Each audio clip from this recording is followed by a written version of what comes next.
muchos otros lugares simplemente como Noche de Brujas.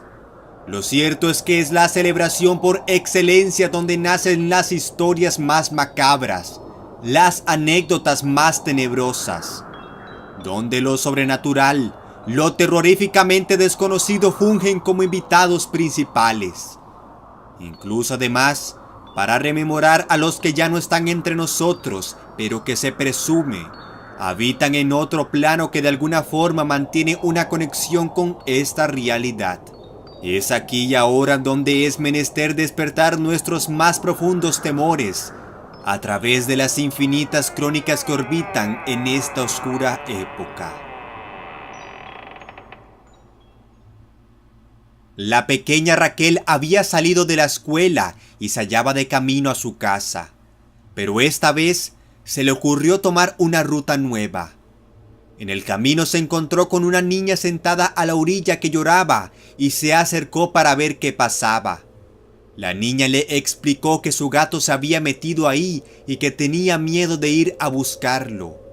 Raquel inmediatamente decidió ayudar a la menor y se dirigió a la casa. Cuando llegó se encontró con la puerta abierta y el inmueble solo. Así que decidió entrar y miró al gato huir por las escaleras. Lo siguió hasta que el animal se metió a un cuarto.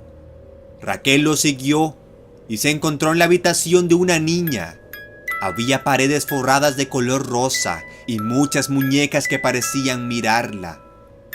El detalle le hizo pasar por alto a la niña de que aquella habitación lucía en perfecto estado cuando toda la casa estaba deteriorada. Su mirada se topó con una foto en la pared de la niña que le había pedido su ayuda. En la imagen parecía estar con su padre.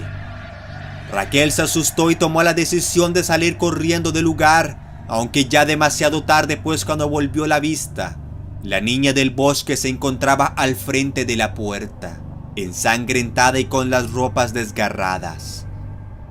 En medio de su huida, Raquel alcanzó a oír lo que la extraña niña le dijo: "Ellos me mataron y lo harán contigo". Al día siguiente fue hallada muerta de la misma manera que aquella infante. Dicen que aún sigue pidiendo que le devuelvan a su gato.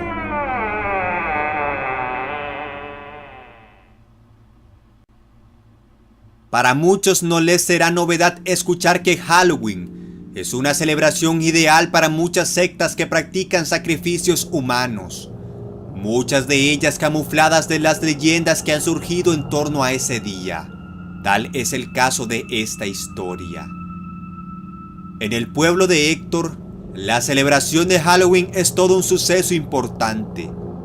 Así que no quiso desaprovechar la ocasión para invitar a su buen amigo de curso Raúl a pasar la noche junto a ellos. Esa noche compartió con su amigo Héctor y su pueblo toda la velada. Las historias, por supuesto, fueron el plato principal, y de entre esas tantas, una fue especialmente tenebrosa porque se decía que cada noche de brujas, un hombre era encontrado muerto y con una calabaza en la cabeza, víctima de fuerzas sobrehumanas que despertaban en esta época.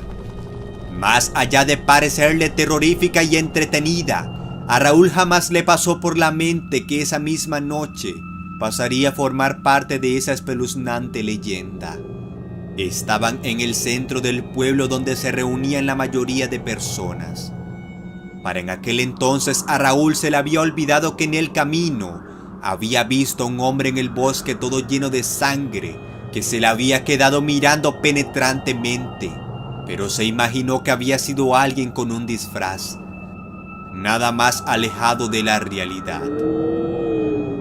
Muy de noche, el invitado dijo que se sentía cansado y regresaría a su casa. Nunca más lo volvieron a ver. Buscaron incansablemente a Raúl, pero nunca lo pudieron encontrar. Solo hallaron sangre, papeles con señales extrañas y restos de lo que parecía ser una calabaza en el bosque. En 1923, había un pequeño pueblo con un poco más de 130 habitantes, entre ellos una anciana de extraña actitud y misteriosa personalidad, reservada que no hablaba con nadie. Su cabellera era cana, y gracias a eso se ganó el apodo de bruja, aunque no se sabía nada de ella. Solo se dice que fue una de las primeras en habitar el pueblo. Su casita era la más lejana, ubicada en las afueras del pueblo junto a un río. Todo el pueblo se inventaba un montón de rumores sobre ella, pero lo único que se sabía es que tocaban violín todas las noches a las 9 p.m. Siempre se escuchaba esa melodía melancólica que ponía los vellos de punta a los habitantes.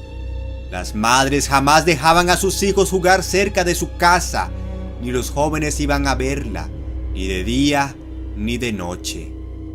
Y cada vez que la mujer tocaba el violín todos entraban a dormir, convertido ahora en un absoluto ritual. Una noche antes de las 8 p.m. se escucharon gritos desgarradores. La casa de la anciana estaba en llamas. Todos abrieron sus ventanas a observar el fuego a lo lejos, viendo cómo la anciana moría y nadie iba a ayudarla. La bruja finalmente fue encontrada carbonizada y sus restos fueron enterrados en lo que quedaba de su jardín. Pasaron los días y el pueblo continuaba su vida como si nada hubiese sucedido, hasta lo ocurrido en aquella noche. Todos estaban tranquilos a punto de dormir, cuando un escalofrío colectivo recorrió el pueblo, pues a las 9 en punto, se escuchó el violín que tocaba esa mujer que se suponía estaba muerta, haciendo que todos entraran en pánico y se encerraran en sus casas. Los habitantes pensaban que la bruja había vuelto para atormentarlos, pero una noche el violín no sonó. Todos pensaron que la pesadilla había acabado, pero nada más alejado de la realidad. Cada noche que el violín no sonaba, uno de los niños del pueblo desaparecía. El silencio era la alerta de lo inevitable. Así, los habitantes del pueblo fueron atormentados hasta que pasados 3 años ya casi no habían niños. De hecho, quedaba solo uno. Todos en el pueblo, tristes y resignados, veían al niño con ojos piadosos, pues su destino era más que seguro.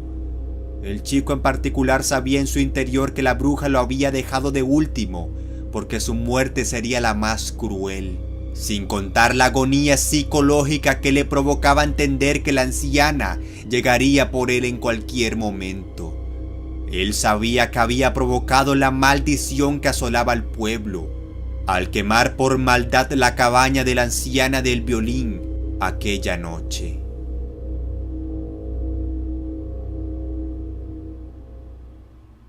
Todo aquel que sea precavido e inteligente sabrá que mezclar un juego tan peligroso como la Ouija con la noche de Halloween, un espacio crítico del año donde la frontera de nuestra existencia con el otro mundo es especialmente vulnerable, nada bueno se puede presagiar. Pero a estos incautos jóvenes nada de esto pareció importarles. Era noche de Halloween y había que celebrar.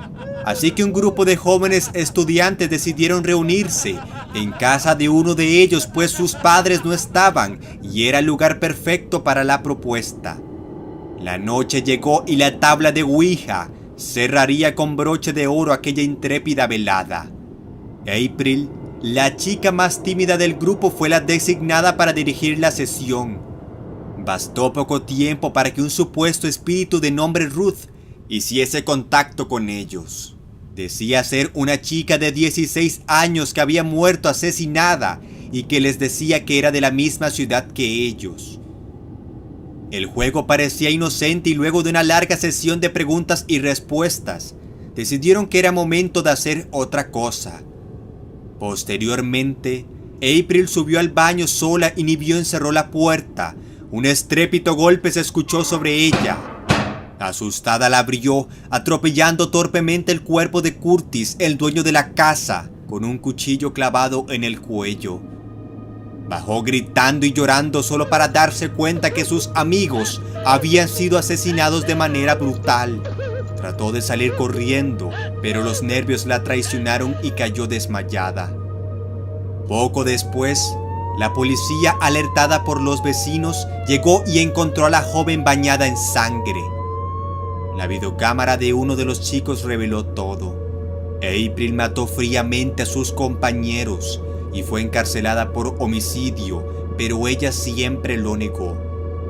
La gente dice que no fue April, sino Ruth, quien entró en el cuerpo de la joven para acabar con todos por simple gusto.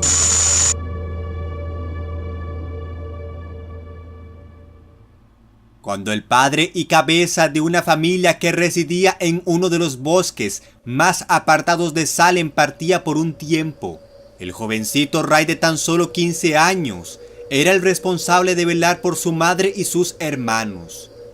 Para aquella noche fría y espesa, la leña se había acabado y su madre lo envió por un poco de ella para calentar la casa. Con el hacha al hombro y con un costal se internó al bosque, con la intención de caminar hasta el arroyo. La leña por ese lugar siempre se mantenía húmeda, por lo que pocas veces lo frecuentaban. Esta vez había decidido cambiar la rutina.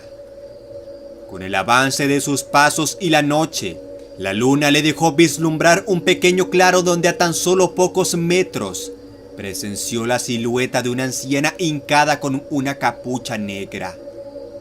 Ray se quedó oculto entre los árboles, vencido por la curiosidad, para observar lo que hacía esa anciana. Conforme su vista se adaptó a la luz de la incandescente fogata delante de la silueta, pudo darse cuenta que habían más ancianas con el mismo extraño atuendo, que se mezclaban con las sombras de los árboles.